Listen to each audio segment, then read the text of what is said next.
From Wish TV and the All Indiana Podcast Network, this is the News 8 Daily 8 Podcast with Wish TV's Kylie Conway. A Wish TV News 8 update. Hi, I'm Kylie Conway, and this is your News 8 Daily 8 for Wednesday, June 28th.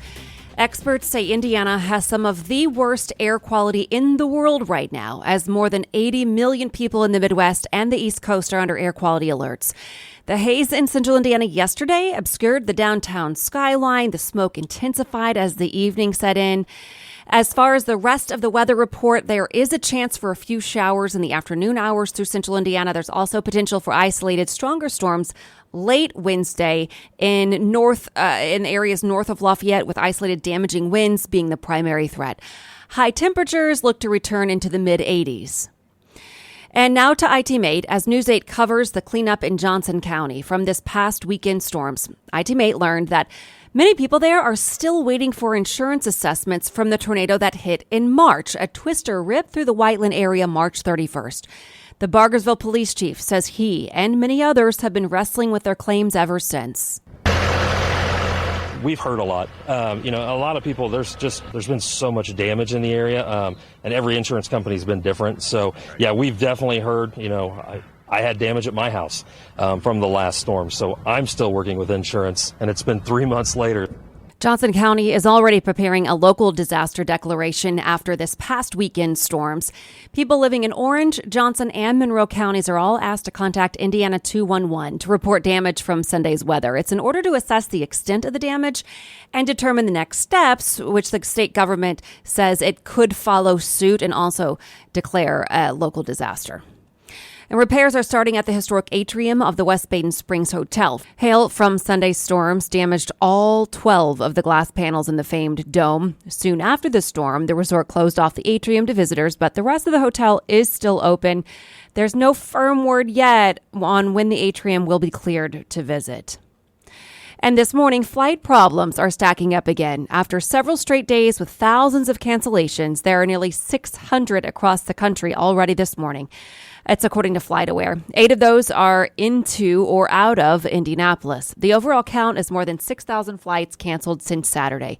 The CEO of United Airlines blames the travel troubles on low staffing in air traffic control centers. He wrote in a memo to his employees, "The FAA frankly failed us." The rivalry between two top Republican candidates for the White House is deepening. Former President Donald Trump and Florida Governor Ron DeSantis held dueling campaign events in New Hampshire yesterday. Both candidates took aim at each other during their events. Somebody said, how come you only attack him? I said, because he's in second place.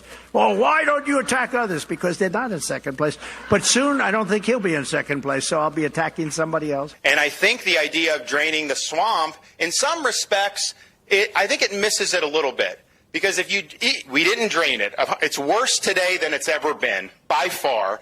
And that's a sad testament to the state affairs of our country. But even if you're successful at draining it, the next guy can just refill it.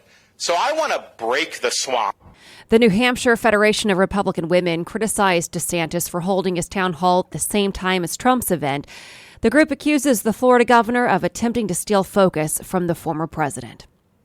A spokesperson for Rudy Giuliani says he's been interviewed in the January 6th investigation. Giuliani was a member of Trump's legal team that sought to overturn the results of the 2020 election. A spokesperson for Giuliani confirmed yesterday Giuliani did meet with investigators with the special counsel's office. According to an AP report, the interview was not done in front of a grand jury, and there's been no word on when the interview actually happened. A former teacher in Brownsburg accused of forcing a special needs student to eat his own vomit no longer has a license to teach in Indiana. The state education department revoked it and says Sarah Seymour will have to wait at least 3 years before applying for a new license. Seymour faces a criminal charge of neglect of a dependent and failure to report. The Department of Education is also moving forward with revocation of the license of Julie Taylor, another teacher accused in the case. 3 people from North Carolina face drug charges after a traffic stop in Indiana. It happened on I-65 in Tippecanoe County early yesterday morning. According to state police, a trooper initially stopped the car for an unspecified traffic violation. Police say a drug dog did a search and indicated there were drugs inside the car. Troopers then searched and say they found about 20 grams of heroin, more than 500 pills, and more than 230 syringes. State police say they arrested Nicole Reynolds, Rebecca Banner, and Bradley Wise. Each faces several drug possession charges. A woman is due in court today to face charges in a 2021 murder in Indianapolis. IMPD arrested Chasney Maccabee over the weekend.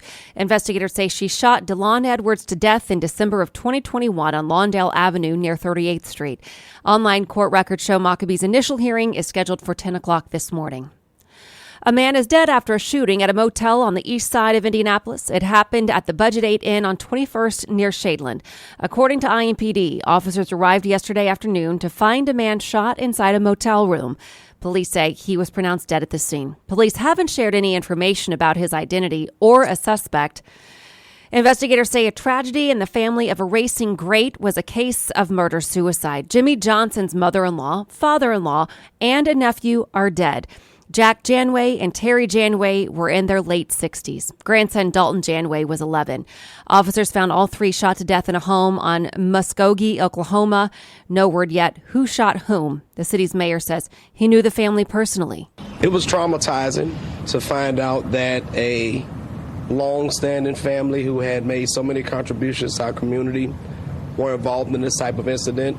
It was even more bone-chilling when we found out there were children involved. The elder Janways were the parents of Chandra Janway Johnson, wife of the 7-time NASCAR Cup champion and former IndyCar driver. Jimmie Johnson has raced occasionally this season in NASCAR and had planned to again this weekend in Chicago, but his team says he is withdrawing from that race. Keeping students safe in school is the topic of the National School Safety Conference in Indianapolis. It's happening through Monday at the JW Marriott downtown. This will mark the 33rd year of gathering to train school resource officers and learn more about safety in schools. It's an opportunity to develop best practices for school resource officers. Topics of discussion will include the trial of former Florida school resource officer Scott Peterson, the March mass shooting at a Nashville elementary school, the March shooting of 2 administrators at Denver East High School, the January shooting of a Virginia elementary school teacher by a first-grade student, and recent legislation resulting from last year's mass shooting at an elementary school in Uvalde, Texas. Keynote speakers will discuss school doors and locks, improving physical security to protect the K-12 students, school-focused study of active shooter attacks and minimizing victims, how to protect schools from active shooters, and how to be prepared. There will be a large exhibit hall filled with more than 80 displays by a wide variety of vendors of innovative school safety-related products and services as well. A new survey shows that tobacco and e-cigarette use in Indiana youth is declining. That's according to the Indiana Department of Health's 2022 Indiana Youth Tobacco Survey. It's a survey done every other year. It collects data from students in grades 6 through 12. More than 5,400 students took part in the survey. It found that 10.5% of high schoolers and 3.3% of middle schoolers reported current tobacco use. The Department of Health says that's the lowest measured in 2 decades. The survey also found that e-cig usage is at its lowest since 2012. It found that 9.2% of high schoolers and 2.2% of middle schoolers reported current use. Park officials in Columbus, Indiana say they do not know how an octopus ended up dead on a toilet. It happened last week at Mill Race Park. The Parks and Rec Department says cleaning crews found the octopus before the park opened. Workers deep cleaned the restroom and opened the park as normal. The department says it is not opening an investigation. And today you'll be able to visit Wally, the corpse flower, at IU for the first time since the pandemic. This kind of flower is rare, as IU is only one of 3 universities nationwide that has one. Officials say when Wally is in full bloom, it smells like a rotting body, hence its name. The plant has been at the university since 2007 and has already drawn a large crowd, including nearly 5,000 people in 2016. Now, the plants were first discovered in the 1870s in Southeast Asia. They've become almost extinct over the years because of rainforest destruction. As of this year, only about 1,000 corpse plants are growing in the wild. Officials confirm Yevgeny Prigozhin is in Belarus. The head of the Wagner Group was exiled to the country as part of a deal that ended this weekend's attempted rebellion. The president of Belarus says Prigozhin and some of his troops are welcome to stay in the country for some time. The Russian Defense Ministry also says Wagner plans to hand over its heavy weapons to the Russian military. Russian authorities say they will not press charges against Prigozhin or any of his troops. Actor Kevin Spacey will go on trial today in London over sexual assault allegations. Spacey faces charges of sexually assaulting 4 men as long as 2 decades ago. They involve men now in their 30s and 40s from 2001 to 2013. He's pleaded not guilty to those charges. If convicted, he could face time in prison. The jury trial is scheduled to last 4 weeks. Spacey says an acquittal in the case could revive his career. The search for missing actor Julian Sands has come to a tragic end. The San Bernardino County Sheriff's Department confirms his remains were found this weekend. Investigators say hikers found the 65-year-old's remains Saturday near Mount Baldy. He'd been reported missing in January after failing to return from a hike on the mountain. The cause of death is under investigation. To the Colts now. We now know when the team will hit the field for this year's training camp. The team will report to Grant Park in Westfield July 25th. The first practice is the next morning at 10. The team's scheduled to hold 13 open practices, with the last being held on August 17th. Fans can attend each practice for free, but must get a ticket online. America's top soccer stars are getting ready for their next big moment in the spotlight. U.S. women's soccer team held its first official media day since the coaches revealed the new World Cup roster. It features a mix of young stars and veterans who've already won back-to-back titles, like Megan Rapinoe. One does feel different than other World Cups. I think just in general, the sort of like zoom out picture around women's sports right now feels like we're sort of out of the dogged fight phase. Not that there's not a lot still to fight for. So I think this World Cup feels almost like a, show up and show out kind of vibe. The team begins World Cup play against Vietnam July 21st. And a familiar face will take over as host for Wheel of Fortune next year. Producers say Ryan Seacrest will replace Pat Sajak when he retires. Seacrest says he's humbled to take on the job and will also serve as a producer on the show. Sajak announced the upcoming season would be his last as host. And to business headlines. David's Bridal is in talks with a potential buyer for some of the company's assets, a deal that would save thousands of jobs and almost 200 stores across the retailer's portfolio. The wedding dress retailer confirmed to the Business Journal that it is in advanced discussions with an interested bidder. The bid would save approximately 7,000 employees and nearly 195 stores, according to David's Bridal. The company did not name the bidder. A new Alzheimer's treatment is on the horizon. Drug company Roche, which has its U.S. headquarters in Indianapolis, says the FDA approved its diagnostic tool that tests cerebrospinal fluid to detect Alzheimer's.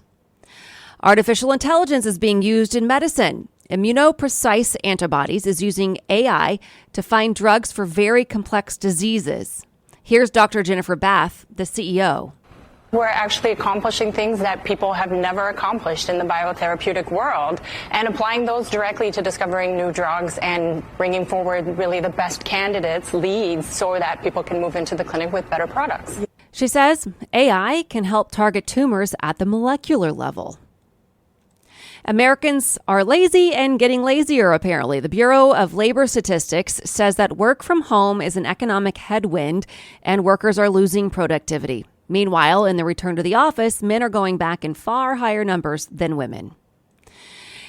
And there is a new ketchup. It's by Pepsi. It's a cola-infused ketchup and will debut at some Major League Baseball stadiums on July 4th. The sauce is infused with a variety of ingredients like smoked tomatoes, a blend of spices including cinnamon, thyme, oregano, and paprika, plus onions and ketchup.